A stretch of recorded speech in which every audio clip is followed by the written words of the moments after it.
Hi everyone, welcome again. Science में हम पढ़ रहे थे गति के बारे में, गति एवं फोर्स में गति के बारे में हम पढ़ रहे थे, जिसमें हमने गति के टाइप्स पढ़े थे। तो आज का जो हमारा न्यू टॉपिक रहेगा वो रहेगा न्यूटन की गति के नियम, न्यूटन्स लॉ ऑफ मोशन। 1686 में एक ब्रिटिश वैज्ञानिक थे सर आइजैक न्यूटन। इन्होंने अपनी book philosophy natural Principia Mathematica, इसमें बाह्य बलों के प्रभाव में पिंडों की गति के संबंध में 3 नियम दिए थे। और ये जो नियम दिए इन्होंने वो क्लासिकल मैकेनिक्स के सबसे इम्पोर्टेंट लॉ माने जाते हैं। इन्होंने बताया कि जो नियम पर लगने वाला न्यूटन की गति के नियम किसी पिंड पर लगने वाले बल और उसके प्रभाव वह उस पिंड में उत्पन्न गति के मध्य जो रिलेशन होता है उसको प्रदर्शित करते हैं। सबसे पहले पढ़ेंगे हम न्यूटन की गति के फर्स्ट नियम के बारे में, यानी कि जिसको बोलते हैं जड़त्व का नियम, यानी कि लॉ ऑफ इनर्शिया। क्या होता है लॉ ऑफ इनर्शिया?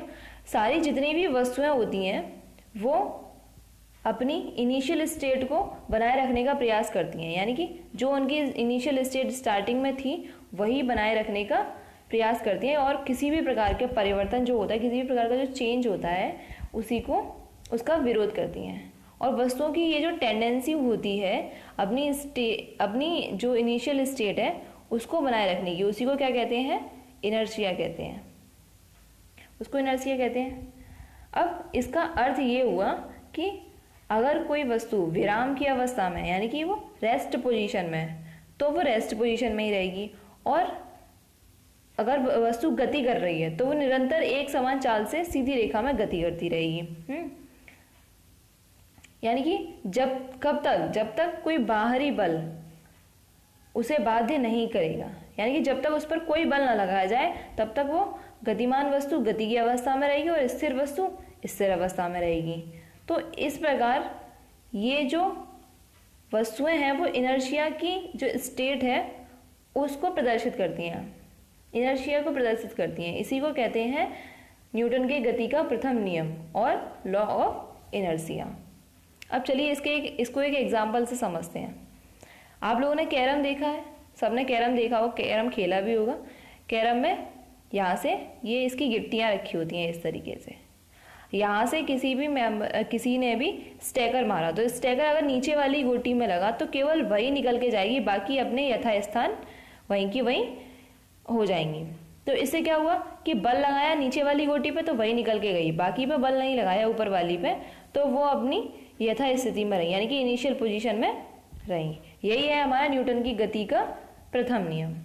अब आते हैं न्यूटन की गति के सेकंड नियम के बारे में। इसके कुछ एग्जाम्पल भी हैं न्यूटन की गति के प्रथम नियम के, जैसे बस के अचानक चलने पर इसमें खड़ा यात्री पीछे की ओर हो जाता है, गिरने लगता है, और पेड़ की शाखा को हिलाने पर उससे फल टूटकर गिर जाते हैं, क्योंकि बल किस पे लगाया? शाखा पे, है ना। और जो फल उस पर लगे थे, पेड़ पर जो फल लगे थे वो क्या करेंगे? वो स्थिर रहने का प्रयास करेंगे, क्योंकि उन पर बल नहीं लगाया गया है, और वो स्थिर रहने का प्रयास करेंगे। इसी से वो क्या होता है? शाखा से अलग हो जाते हैं और गिर जाते हैं। अब आते हैं न्यूटन की गति के द्वितीय नियम पर। क्या है न्यूटन की गति का द्वितीय नियम? न्यूटन की गति के द्वितीय नियम के अनुसार क्या है, थोड़ा डेफिनेशन पढ़ेंगे इसकी। किसी पिंड के संवेग परिवर्तन की दर उस पर आरोपित बल के समानुपाती होती है। अब यहाँ पर एक नई चीज आई, संवेग। क्या आया? संवेग। संवेग क्या है?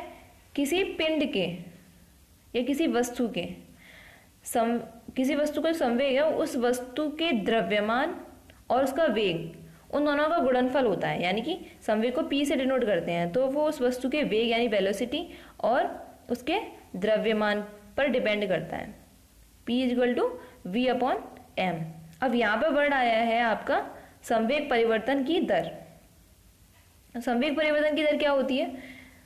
संवेग परिवर्तन की दर वस्तु पर लगे बाह्य बल के समानुपाती होती है। जो बाहरी बल लग रहा है उस पर उसके समानुपाती होती है। और संवेग में परिवर्तन सदैव बल की दिशा में होता है, हमेशा बल की दिशा में होगा।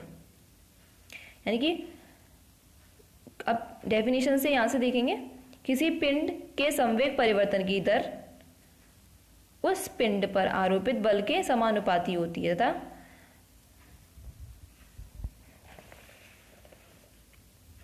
दर की दिशा पिंड पर आरोपित बल के अनुदिश होती है। यहाँ से फॉर्मूला आता है F इक्वल टू समानुपाती होती है एम ए, समानुपाती होगी तो F equal to M A. ये है न्यूटन की गति का द्वितीय नियम। इसके कुछ एग्जाम्पल नीचे दिए हैं, वो देखते हैं। एग्जाम्पल है, गेंद पकड़ते समय खिलाड़ी अपने हाथों को पीछे की ओर ले जाता है। पीछे की ओर ले जाता है यानी कि जब तेजी से गेंद आएगी तो उसका संवेग ज्यादा होगा और उसे रोकने के लिए संवेग को शून्य तक कम करना होता है। गेंद को पकड़ते समय पीछे की ओर खींचने के कारण संवेग, खिलाड़ी को जो संवेग होता है शून्य करने के लिए अधिक समय मिल जाता है, जिससे उसे चोट नहीं लगती। जैसे यहाँ पर क्या होता है, यहाँ से बॉल मारी तो यहाँ पे जो प्लेयर खड़ा होगा वो उसको कैच करेगा, तो कैच करने के लिए वो पहले अपने हाथों को थोड़ा सा पीछे ले जाएगा, जिससे कि उसका जो संवेग होगा उसको शून्य करने के लिए ज़्यादा टाइम मिल जाएगा और उसको चोट नहीं लगेगी। सेकेंड एग्जाम्पल है, वाहनों में यात्रियों को झटके से बचाने के लिए शॉक एब्जॉर्बर लगाए जाते हैं। इसके बारे में पढ़िए आप। नेक्स्ट आते हैं हम न्यूटन की गति का तृतीय नियम, थर्ड लॉ ऑफ मोशन। क्या होता है third law of motion? Newton की गति के तृतीय नियम के अनुसार जब कभी एक वस्तु किसी दूसरी वस्तु पर बल लगाती है, कोई एक वस्तु ने दूसरी वस्तु पर बल लगाया तो दूसरी वस्तु भी पहली वस्तु पर बराबर और विपरीत दिशा में बल लगाती है। यानी कि अगर इसको एक एग्जांपल से हम समझेंगे, आपने ये टेबल है, इस टेबल पर आपने हाथ मारा तो आपके हाथ में चोट लगेगी, क्योंकि टेप, जैसे आपने हाथ को उस पर टेप किया तो मेज ने, टेबल ने भी आपके हाथ पर कुछ बल लगाया, यानी प्रतिक्रिया हुई, तो आपके हाथ पर बराबर बल लगाया उसने विपरीत दिशा में, और आपने भी इस पर बल लगाया, तो इसे कहते हैं गति का तृतीय नियम। यानी कि जब कभी एक वस्तु किसी दूसरी वस्तु पर बल लगाती है तो दूसरी वस्तु भी पहली वस्तु पर बराबर और विपरीत दिशा में बल लगाती है। That is Newton's third law. अब पहली वस्तु द्वारा दूसरी वस्तु पर लगाए गए बल को क्रिया कहते हैं। पहली वस्तु ने जब दूसरी वस्तु पर, यानी कि हाथ ने जब टेबल पर बल लगाया तो उसे कहेंगे क्रिया, और दूसरी वस्तु द्वारा पहली वस्तु पर लगाए गए बल को प्रतिक्रिया कहते हैं। दूसरी वस्तु ने जब हाथ पर बल लगाया, यानी कि टेबल ने जब हाथ पर बल लगाया तो उसको प्रतिक्रिया कहेंगे। इसी वजह से, यानी कि एक दूसरे के विपरीत होती है दोनों, न्यूटन के तृतीय नियम को क्रिया प्रतिक्रिया का नियम भी कहते हैं। अब एक बार हम डेफिनेशन देखेंगे, डेफिनेशन में क्या लिखा है। ठीक है, डेफिनेशन में लिखा है, एक वस्तु किसी दूसरी वस्तु पर जितना बल आरोपित करती है दूसरी वस्तु भी पहली वस्तु पर उतना ही बल आरोपित करती है। न्यूटन के तीसरे नियम को क्रिया प्रतिक्रिया का नियम भी कहते हैं, यही लिखा है। अब इसके कुछ एग्जाम्पल देखेंगे।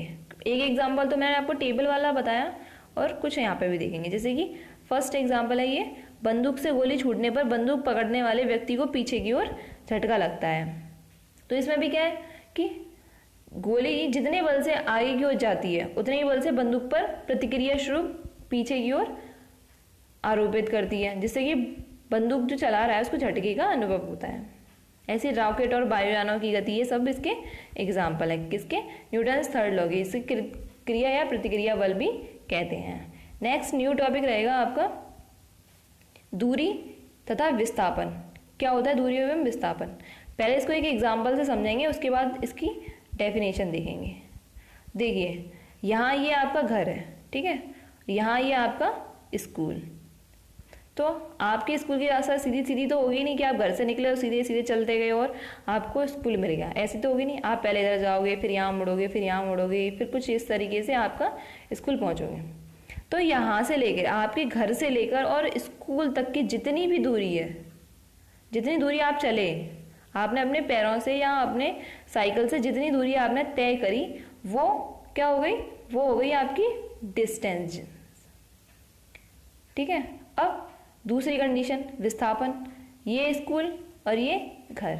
अब आप कैसे गए स्कूल, मुड़ के गए या यहाँ पे बहुत सारे टर्न थे, उससे कोई रिलेटेड नहीं है। उससे यहाँ पर ये है कि हाउस से लेकर, मतलब घर से और स्कूल तक की दूरी कितनी है, वो कहलाती है आपकी डिस्प्लेसमेंट यानी कि विस्थापन। ठीक है, अब इसकी डेफिनेशन पढ़ेंगे एक बार। डेफिनेशन में क्या लिखा है? डेफिनेशन में लिखा है गतिमान वस्तु द्वारा विशिष्ट अंतराल समय अंतराल में तय किए गए मार्ग की संपूर्ण लंबाई को दूरी कहते हैं। ये दूरी एक अदिश राशि है। वही है कि आपने एक टाइम पीरियड में जितनी दूरी तय करी घर से लेकर स्कूल तक, वो आपकी क्या हो गई? जितना मार्ग तय किया वो आपकी दूरी हो गई।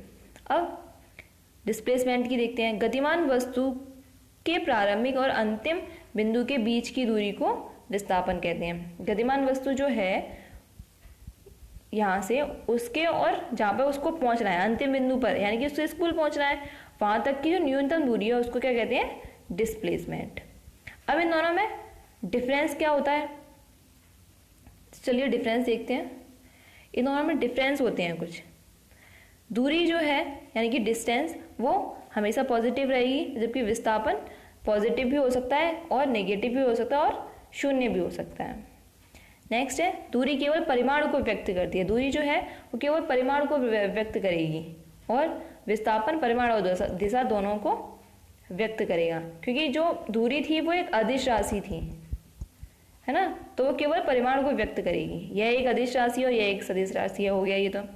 अब नेक्स्ट है इसका मान शून्य नहीं हो सकता, यानी दूरी कभी शून्य नहीं हो सकती, लेकिन जो विस्थापन है वो शून्य हो सकता है। तो आज की वीडियो में इतना ही रहेगा, बाकी की वीडियो में आप नेक्स्ट वीडियो में बताया जाएगा। ओके, बाकी आई होप सबको समझ में आया होगा, और अगर आपको इसका PDF चाहिए तो वो डिस्क्रिप्शन में नीचे लिंक में मिल जाएगा आपको। So thank you for watching.